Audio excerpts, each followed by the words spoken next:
In the second part of this series, we successfully transferred the digitally designed circuit to a copper board.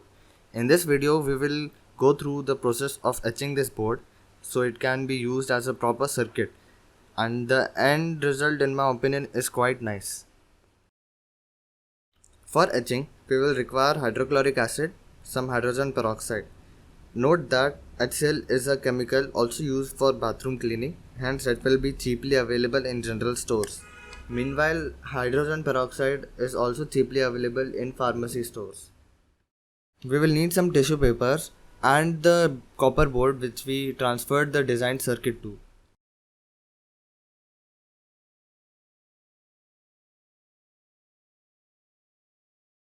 We will also need a plastic container. Do not use a metal container for etching as the solution we are about to make dissolves metal. As we designed the holes to be 1 mm in the designing part, we will also need a mini drill with a bit diameter of 1 mm. We will also require some acetone, which is also available at pharmacy stores for cheap prices, and we will also require some cotton. Now to prepare the solution, it's very important to carry out this process in a very well ventilated area. We should also wear gloves while dealing with acids like hydrochloric acid. These HCl containers come with a plastic stopper to prevent evaporation. We can use a screwdriver to take it out, but we have to be very careful. We do not want to spill the HCl all over the place. After that, pour in a rough amount of HCl which makes sure the board will get submerged. Also, don't forget to put the stopper back in while closing the container.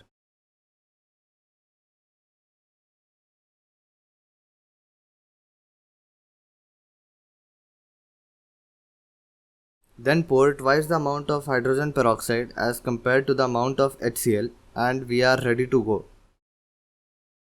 Shake it a little, then place the copper board inside it.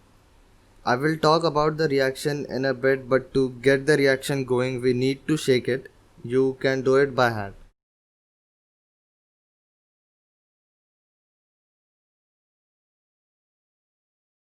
For the shaking process, I have made this machine which does it automatically.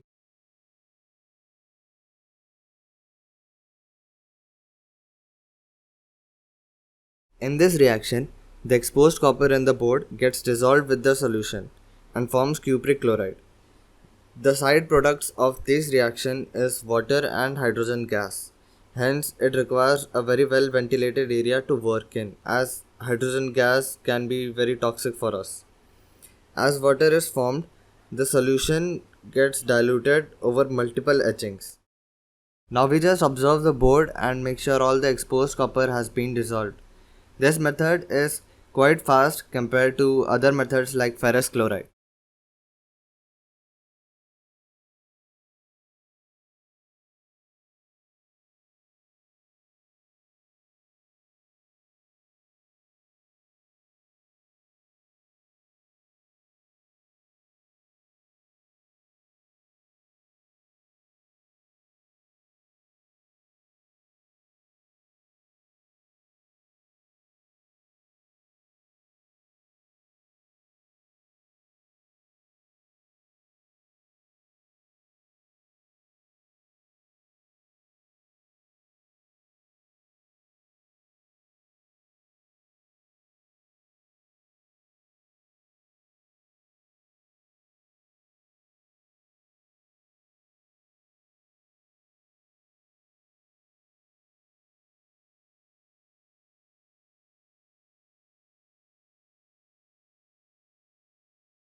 When no copper was visible, I stopped the machine.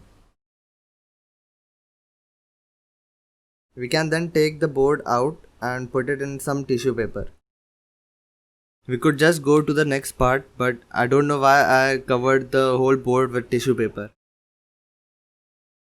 Then we have to properly rinse the board to make sure it's completely clean and free of the solution.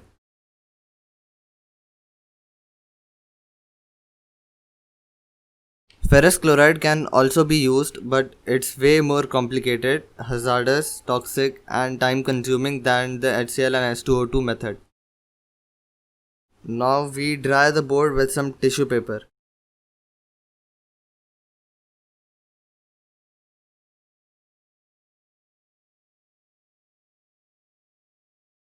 We have to use some acetone and cotton to take away all the ink present on the board.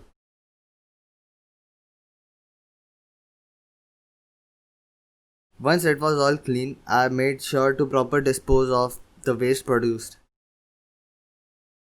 For the next process, we have to drill holes so that our through hole components can go through easily.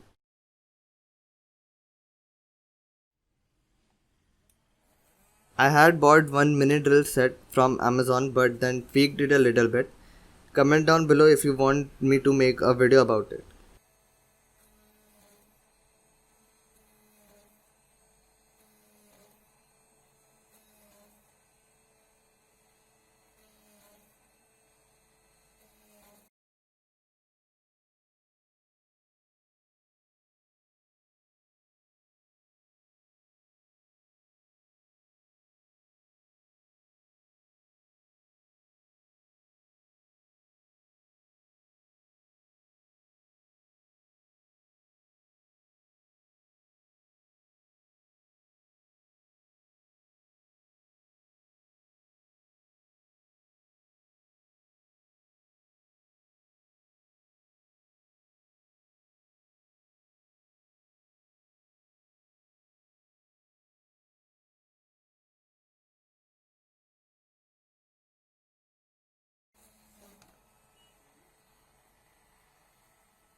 To make sure the board was smooth, I did a little sanding to smoothen out all the holes with a fine sandpaper or a scrubber.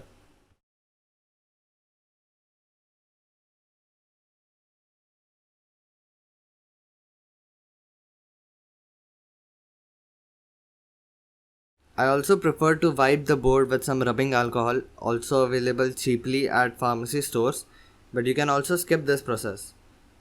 This process does improve the look of the PCB.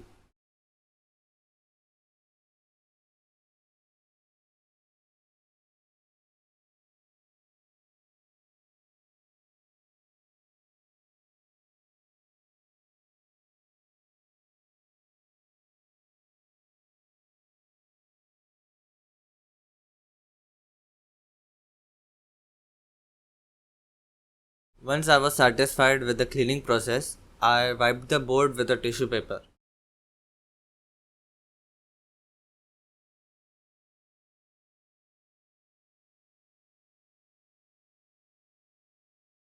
Etching is done, the traces look nice, and the board is ready to use.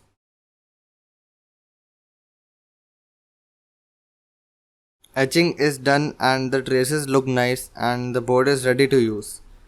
If you like this video, then press the like button, subscribe to the channel and make sure you press the notification bell to receive future updates.